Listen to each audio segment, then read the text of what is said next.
Episode 252, Stranger Danger, Autism, and Online Risks, when safety isn't simple.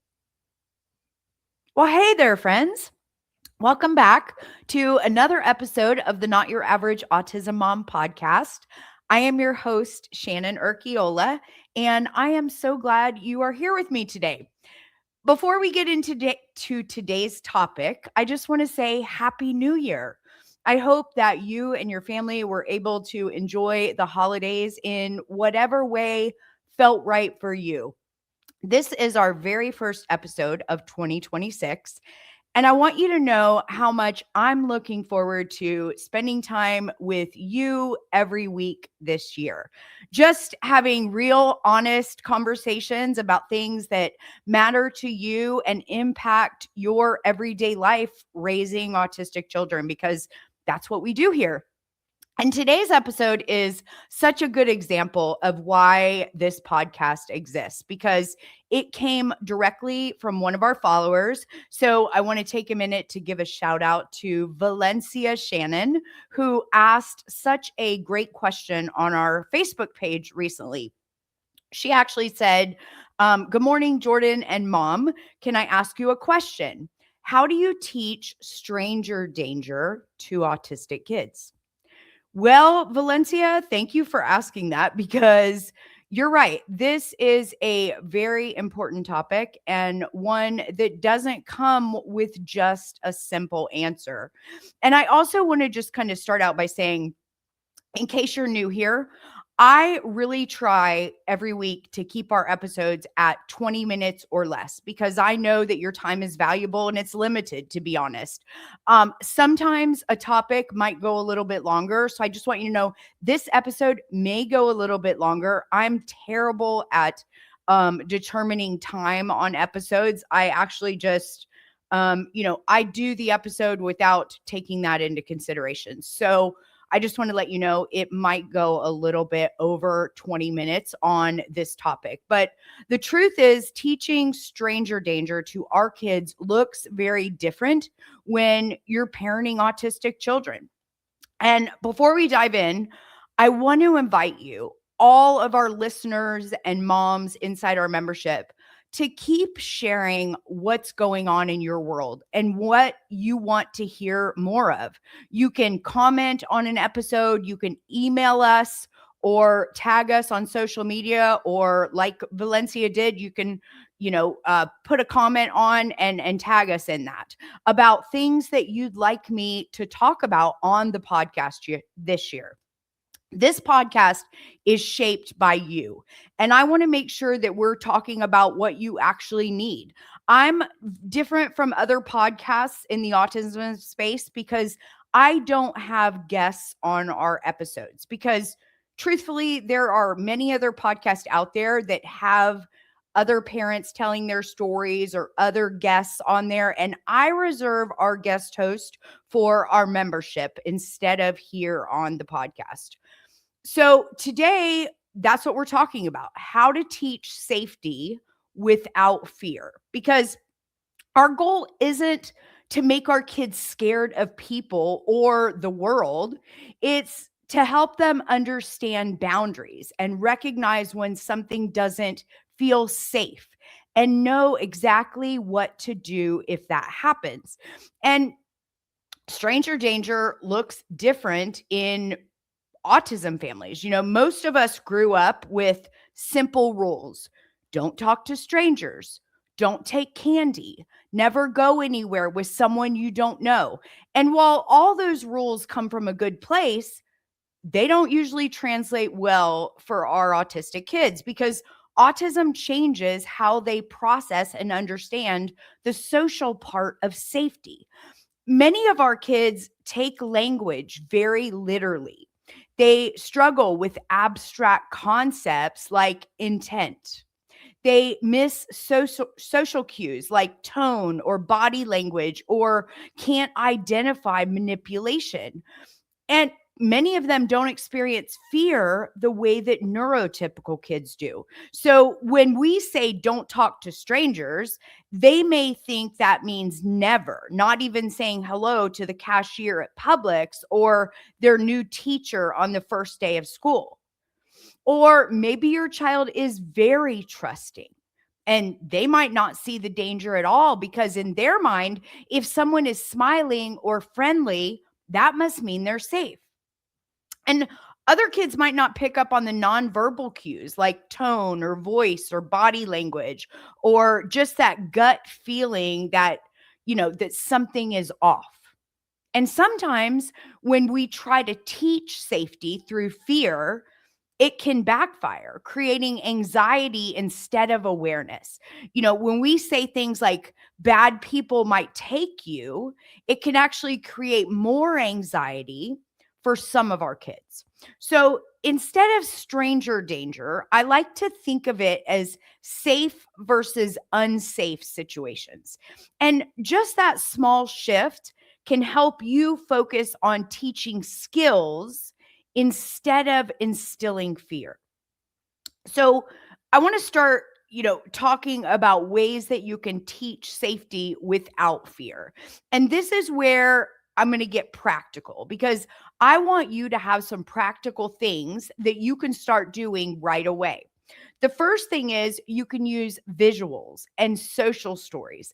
Many autistic kids learn best visually. So use pictures, use simple stories, use repetition. Show them what safe looks like and what unsafe looks like. Practice what to do, not just what not to do.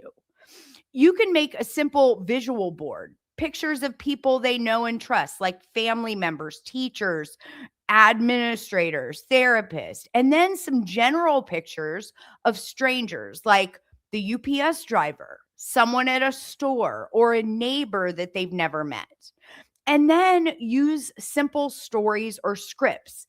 Like if someone you don't know asks you to come with them, you say no, thank you, and you find mom or dad. Keep it consistent, short, and very clear. This way, you're teaching with understanding, not fear. And I also think that it's important to define safe adults, right? Instead of don't talk to strangers, teach them who they can talk to. We want them to know if they ever need help, it's okay to talk to a police officer, a security guard, a store employee, or a teacher or administrator. You can even create what I call a safe circle. So you could draw a few circles on a piece of paper, and in the center area are, your child's trusted adults, parents, grandparents, siblings, caregivers. The next circle might include, their bus drivers, teachers, therapists. And outside of that are people we don't know yet. Talk about what's okay and what's not okay in each circle. Things like hugging, sharing information, going somewhere together, because that gives them structure and clear rules that they can remember. Clear rules reduce confusion. And then you can role play real situations. And this is a big one. And honestly, you know what? You can make it fun. Role play situations that your child might encounter. You might say, I'm someone at the park who says, "Hey, I lost my puppy. Can you help me find it?" What do you do? And then you let them practice saying no while they're walking away and finding you. And then just keep practicing different versions, like someone asking for directions, someone offering them candy, or pretending to know you or their sibling. And if your child struggles with communication, practice what their response would look like. Maybe holding up a card that says, "I need my mom," or using a specific button on their AAC device if your child is nonverbal, or going to get a designated safe person. Practice walking away, practice finding a safe adult. The more you practice, the more automatic those responses become. And repetition builds muscle memory. And that matters when stress kicks in. You need that muscle memory. We want them to have that muscle memory. The next thing is create a safety plan. So this can be a physical checklist, right? You can laminate it or put it on their tablet or visual schedule. And it can say things like, if I feel scared or unsure, I say no. I leave the area. I find a safe adult. You can use visuals for each step. Maybe a red stop sign or walking feet and a picture of mom or dad, and make it real by connecting it to places that they often go: the library, the park, the grocery store, whatever that looks like for you and your family. Another thing is practice public separation. And this one is especially important for those of us who've ever experienced that moment of panic when your child wanders off, whether that's in a store or a parking lot or an amusement park. Practice what to do if that happens. Show them how to find an employee, how to describe you, or have them carry an ID card with their name and your phone number and emergency contact info. If they're older, practice staying in one location. If they have a phone, you can practice them calling you. If they're younger or non-speaking, make sure they always have identification on them in a sensory-friendly way, like a bracelet or a AirTag or a keychain that they will actually tolerate, because that's so important. And I want to talk about the balance, right? Balancing safety and confidence, because I know as moms, it's easy to slip into that anxious what if thinking. And many of you are overthinkers. You can't bubble wrap the world. And honestly, you don't want your child to live afraid of people. The goal is to help them feel confident in their ability to navigate the world, not terrified of every stranger that they see. So, as you teach this, it's important that you pay attention to your tone. Keep it calm and matter of fact. If you lead with fear, they'll pick up on that. If you lead with confidence, they'll feel that too. And celebrate progress, even those small wins. If your child remembered to walk away instead of freezing up, that's huge. If they use their words or their AAC device and ask for help, celebrate that. And I want to slow this part down a bit, because this is where real learning happens. This is where things get very real, because talking about safety in theory is one thing, but teaching it in real life situations is where it will actually stick. And I want to say this clearly. Many of our kids do not pause and think, is this safe? They act first. And that's not being disobedient, that's neurology. And if you're listening to this thinking, my child would never, please know that many of our kids don't act from fear the way neurotypical kids might. A lot of our kids struggle with impulse control, cause and effect, and danger awareness. And that doesn't magically disappear as they get older. Trust me, Jordan is 29 years old now. And to this day, it is still written into his ISP that he must always be within eyesight of his providers wherever they are, because he has very little fear and struggles with impulse control. He doesn't ever pause and think, is this safe? If something catches his attention, his body moves before his brain has time to process. He's on the way. And that's not immaturity, that's neurology. So I want to walk you through some scenarios, and I want you to imagine your child in each one of them. Let's talk about the friendly stranger at the park.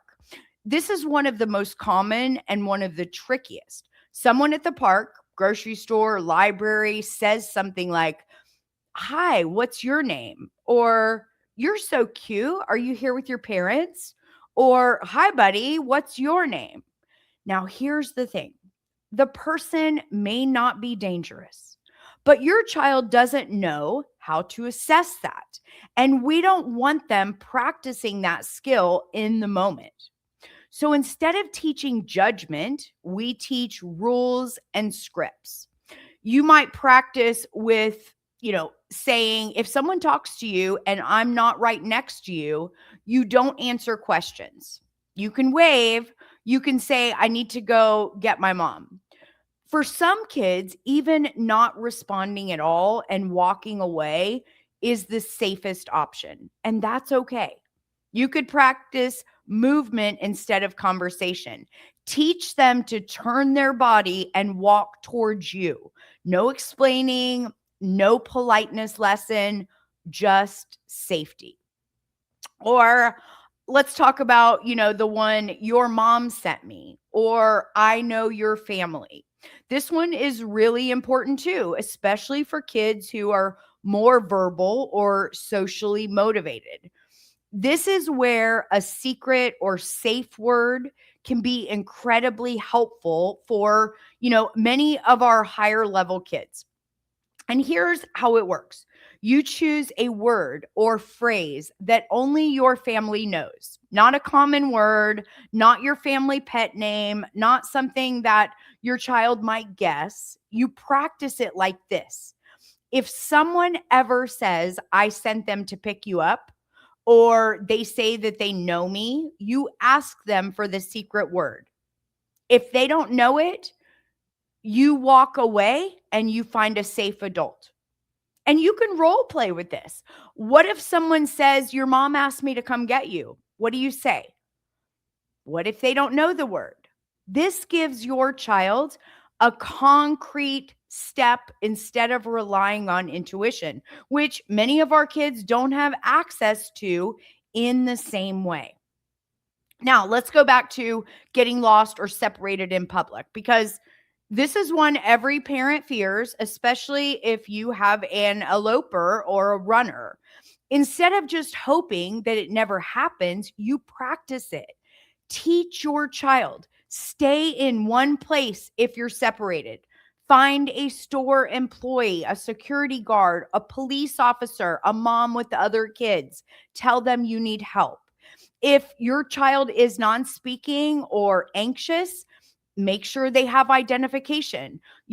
Jordan always has required identification, because if he's overwhelmed, his communication shuts down. He doesn't have words, or because of his significant stutter, someone who doesn't know him or isn't around him a lot wouldn't be able to understand him if he did try to use his words in one of those moments where he is under stress. And I'll be honest, even now at 29, he still, like I said earlier, requires constant supervision, because his impulse control plus his lack of fear creates a real risk. And I want you to know, this isn't about independence being taken away. It's about their support matching their need. Practice what you do if you get separated. Find a cashier or a mom with kids. Show them your I need help card or your bracelet. And again, you can even turn this into a fun game at Target one day, a low stress way to build their confidence. Now, I can't do this episode without talking about online strangers, online gaming, and social platforms, because this is a big one. And I'm going to talk about online safety, and I want to do this carefully and honestly and compassionately. If your child is gaming or using YouTube or Minecraft, you absolutely must talk about online strangers. Online gaming is one of the most dangerous spaces for our kids, because communication is built in: chat, voice, private messages. And many of our kids, especially our teens and young adults, crave connection. They want friends. They want to belong. They want to be seen, included, and predators know that. These predators are good at what they do. They are patient, they build trust slowly, they pretend to be friends, they will mirror their interests. And our kids often don't have the ability to recognize manipulation, grooming, or danger, especially when that attention feels good to them. That's what they want. And this is where sextortion comes in. And yes, we need to say the word out loud. This is happening every single day. It's happening in your community, and children across this country are killing themselves because of it. Yes, you heard me. They are committing suicide because they ultimately think that their life is ruined. Sextortion happens when someone gains a child's trust online, encourages sharing photos or private information, and then threatens to expose them unless they comply. Usually it includes money. And most kids don't know where they're going to get that $300 without telling their parents what they did. Listen, friends, the truth is all of your children's online activity must be monitored by you. Not some of it, not I trust them, all of it. And I know how exhausting that sounds. I know how much time and energy that takes. I know you already feel stretched thin. I get it. But your kids are uniquely vulnerable here. Truthfully, for this exact reason, this is why Jordan no longer has any handheld electronics, no gaming systems, no devices where he can communicate with others, because I decided it was too much of a risk for his safety. And I wasn't willing to commit to what it would take to monitor it all. He is sneaky and he is very fast. So we realized that it was too much of a risk for him. That's one of the reasons he no longer has access to those things. He is vulnerable. And honestly, I'm sure your children are too. So he has a Kindle that he can read on. He can watch YouTube on the TV with supervision. He has no phone. He has no messaging, no chat, no communication of any kind. And that decision wasn't about punishment, it was about safety. And I want you to hear this.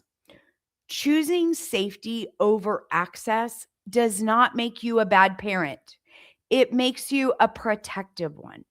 They need to know that anyone asking for their name, what school they go to, asking for pictures or to meet up with them, that is an unsafe person and situation. You can say, use, a 3-step plan. Say no, leave the game, site, or chat, and immediately tell you or another safe adult immediately.